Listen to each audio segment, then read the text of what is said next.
face. Yeah. Hi, everybody. Good morning. I see a lot of friendly faces in the crowd. Congratulations to you guys, really. So impressive.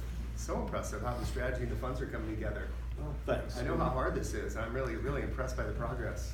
We have some work to do, but feeling very good about where we're going, so thank you. So, Scott, maybe a good place to start is you left, when you left ExactTarget, what led to this whole idea of a venture studio is not the easiest thing to do in the world, right? What led to this idea of we want to start a venture studio? What was kind of the whole brainchild or thought process around High Alpha? Yeah, be happy to share that story. So I, among probably many of you here in the group, just feel so kind of lucky and fortunate to, have been a part of the ExactTarget Salesforce journey. Felt enormously supported by the community, and have always loved kind of mentoring and coaching and building companies. And when many of us, kind of spun out of ExactTarget and Salesforce and dreamed about what was next, this idea of High Alpha really started to kind of percolate. And my partner, Mike Fitzgerald, is in the back, and Mike and Eric Tobias and Christian Anderson are kind of four founders of High Alpha, and all of us have had a history of starting and scaling B2B SaaS companies, and that's what we love to do. And we kind of looked at our criteria of what we were looking to do for the next 10 plus years of our career, and it was work with amazing people that we are inspired by and often have a history with. It was be company builders, and then also hopefully do something amazing for the community, and that's really where High Alpha came together. So rather than kind of starting B2B SaaS companies, evenings and weekends kind of as a hobby, which is largely what we had been doing previously, we said, let's build a platform to really do this at scale, and started dreaming about what that might look like. So really built High Alpha Studio as a platform to start new B2B SaaS companies. And we raised $15 million, delighted to have Hyde Park as one of our investors, built a team of 20 to 25 professionals, financial analysts, designers, developers. We have a data scientist, subject matter experts really on how to build B2B SaaS companies, and put the group together with the vision that we'd start 8 to 10 new cloud companies over about a 3 to 4 year period of time. We also, in parallel, started a fund. So we're first time VCs, kind of learning the world of investing, and we raised a $21 million fund called High Alpha Capital to really provide capital at that critical seed stage when our companies started to see product market fit and started to scale, but then also to invest in companies all throughout North America so we could continue to keep our lens open on what's new, what's working, what are the best entrepreneurs building in different parts of the country, and bring that insight back to Indianapolis. So we're 2.5 years in, Tim. We've got High Alpha Studio, we have High Alpha Capital. We're running the playbook we'd envisioned. We've started 9 new companies. We've kind of rolled in 3 that we had a hand in starting previously. We've started 6 net new B2B SaaS companies. We have probably 3 others in the hopper that you'll hear about over the next 90 days. And we've got a long way to go, but we're definitely pleased with the early progress. Yeah. We're excited about the partnership too, because it's just fun to continue to work together. We share a lot of learnings with one another as we're building this out and doing it together in the Midwest. But each of you guys will own a percent of all the companies that are coming out of High Alpha, which is really cool. And what it also does is it gives us a chance to have a view into many of those companies as they're being birthed, as they're being formed, almost as our own mini seed program within a seed program that we will make additional investments, a deeper investment in, and then we have the opportunity to continue to follow on and buy more ownership in those companies as we go. So that's one of the questions we get on High Alpha, but yes, you guys own a percentage of all those companies, in addition to the companies that were rolled in, Lessonly, Octave, Visible. Yeah. Thank you. Sure. So key learnings. We both learned a lot a few years kind of into this. So what are a couple of things that you're really excited about? Congratulations to you guys, by the way. I saw a list of the top 10 most promising startups, and nice. you were on, seemed like half of those. So what are the things that you're feeling great about, kind of key early indications of success, and then key learning points? Yeah, sure. So, if you look at what we're really working to accomplish in the studio, it's kind of matchmaking of big disruptive ideas with really strong founders and leadership teams, and then provide the right capital and mentorship to really make those companies go. And I think on the what's really working well list is we're remarkably proud of the teams we've attracted to run high alpha companies. And when we started, we created kind of a wish list, a dream list of, boy, if we could ever run a company with RJ Tallier or Brian Wade or kind of a whole variety of people we worked with in the past, we thought that'd be amazing. And really our goal is to serve entrepreneurs. We want the best entrepreneurs to join our teams, and I would say that's really working. Like, we are delighted with the CEOs and leadership teams we've built, so that's really, really good. On the probably too early to tell side is just generating ARR and then building those follow-on financing rounds that you guys are having a lot of success with. We're just in early days of company building, but we need those pieces to snap in to really build big value over time. And Hyde Park, you guys are playing such an important role in the mid-continent. I like that little shift. And Indianapolis and Chicago, that your ability to step in and lead around, put capital in these young companies is just imperative, because it is challenging for our young companies in the Midwest to attract capital from the coast. And many of us had the wonderful opportunity a few weeks back. Steve Case kind of rolled through on his Rise of the Rest bus tour, and one of his stats that he was using repeatedly is that 75% of venture capital goes to 3 states, California, New York, and Boston. So the other 47 states were competing for 25% capital. And as a result, there are just really phenomenal entrepreneurs and companies that don't get funded or have to disproportionately work hard and be highly distracted to try to get that capital into their business. And what you're doing at Hyde Park here is so important. Not only do I believe you'll produce really excellent financial returns, but I think you're going to be a huge catalyst for the tech community here in Indy. Yeah, thank you. It's what, ultimately we will be measured on financial performance, but when we talk about kind of this idea of driving multiple bottom lines, unleashing, I think it's part of what makes us feel so good about what we do day in and day out, is that to help some of that along, and that's what we do feel good about. Maybe you can give a couple examples, Scott, of just like how painful that can be. Like, I think it's one thing, many people in this room haven't been through this, but we're not talking about it being 4 weeks instead of 1 week. We're talking about, actually in the case, some amazing companies that might have to go 6 months of being out on the road. And if you think about a company that only has 6, 8, 10 people and a couple person management team, and you're taking them out of the business and then you're putting them into one to go do these sort of roadshow, just how distracting and frustrating that can be. Yeah, it's substantial. It's real. We had one of our CEOs yesterday. We had a CEO offsite where we brought all 9 of our CEOs together, and it was an excellent day of learning and sharing and providing empathy to one another. And one of the CEOs shared that he had done 40 pitches and received 1 term sheet. And that can be reality. And a lot of those pitches are hop on an airplane and go to a different part of the country. And not only is it difficult and time consuming, it can also just be discouraging.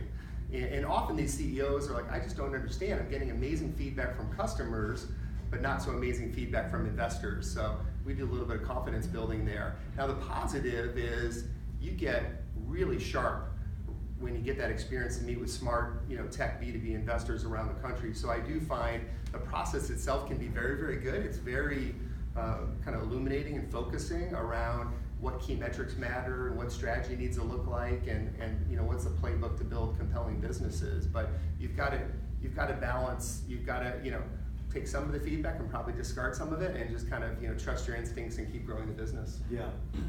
I think one fun example that brings this to life, we talked about Sigster. And what Sigster does, if you guys have seen the graphic that sits on the bottom of some emails of late, they're basically email signature management. So if you think about how you start your day and end your day in the corporate world, it's often with an email. And that is not, in my opinion, being managed as a corporate asset the way it could be, the way you think about search or the way you think about other things. And so this is a business that I've had a chance to watch for many years. And then Dan Hannaran, who was the original founder of that business, brought in the chief product officer from the Salesforce Marketing Cloud to be the new CEO. And it drove a set of questions for new investors. What kind of CEO would replace himself? Like, there's something I'm missing, right? Like, it just raises a lot of questions. So then you want to meet with both of them 3 times. What are you not telling me? Is there something wrong? Is there something that happened? In email signature management, this is not exciting. Like, how is this going to be a big business? And for us, having the insight of one, knowing Brian and knowing Dan, but watching Sixter being built kind of in the trenches for the last couple of years, we didn't have those questions. We had a different set of questions, which is how can we drop a go-to-market engine on? But we knew Brian, we knew Dan. I didn't need to spend 4 partner meetings talking about why you do a management transition. And I didn't have to do a lot of time, obviously, convincing myself on why email was a good idea. So we got over a couple of months that might have taken other management teams a long time.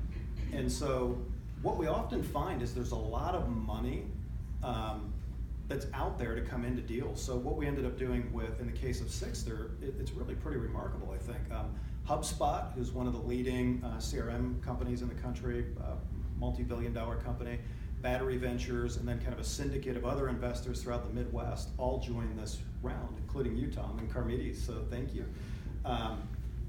But what there wasn't somebody to do is just kind of like wrestle it to ground and become a lead on it. So I think that was... And you guys did? Yeah, thank you. Well, that was a fun, I think it's gonna end up being a win for everybody. But I think that's just one example that sort of brings that to light in a more real world way, that by having more, the reason I think a lot of these deals are happening in the Valley is that it's the fortuitous bumping into one another in a coffee shop, or I used to work with you at Twitter or Netscape back in the day, so it's the relationships. And now to see that network effect being kind of replicated in the Midwest, I think is pretty cool. It's important. I'd love to expand on that point a little bit. You know, we have often talked, you know, if you look at kind of, let's say, indie tech landscape, we have, you know, the good fortune of Salesforce and Interactive becoming Genesis and Primo and a variety of successes. And we go all the way down, we've got a really active and vibrant startup community, but we don't have that many companies that have punched through and become scale-ups. Mike Simmons did a great job with T2 Systems. We've got Scott Craigie leading Moby. You know, we have a few examples of software companies getting to the 200, 300 employee level, but not that many. But very, very vibrant startup community. And in fact, when Steve Case came through Indy, they had over 100 applications for the pitch competition. And actually, Tiffany McCorkle's company won. 120 Water Audit was amazing. They had never had 100 applications from any mid-market city. And they normally narrowed down to 8 finalists, and they couldn't pick just 8. They actually went all the way up to 10. You know, really, really nice validation that we're rocking at the startup stage. But we don't yet have the big scale-ups. You know, we don't have 3, 5, 10, 300, 400, 500 person software companies you can point to that are booming in Indy, and that's what we're really working hard to accomplish. And one of the reasons is we really don't have any scale-up capital, you know, here in Indianapolis. And I spent a good deal of time over the last 6 months working with the State House and Governor Holcomb and Micah Vincent, just talking about the need for scale-up capital. And to their credit, they were able to put together Next Level Indiana Fund, which is going to be a fund-to-fund to bring more dollars into the state of Indiana and really help these companies grow. And one of the dynamics we were speaking of, which is exactly what Tim is referencing, is, you know, investors like to invest in people they know and they have a history with, and they like to invest in their own community. And when we don't have local scale-up capital, you don't have the stories like Sixter, where you have Brian Wade, first-time CEO, absolute rock star. I mean, there's no question Brian is going to build a very big business.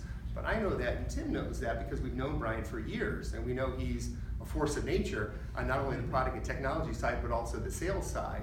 But if you're a San Francisco VC, you don't know Brian, and you're not going to take that leap of faith with 1 or 2 meetings. So a lot of times, you know, investment comes from people you know and people you have a history with.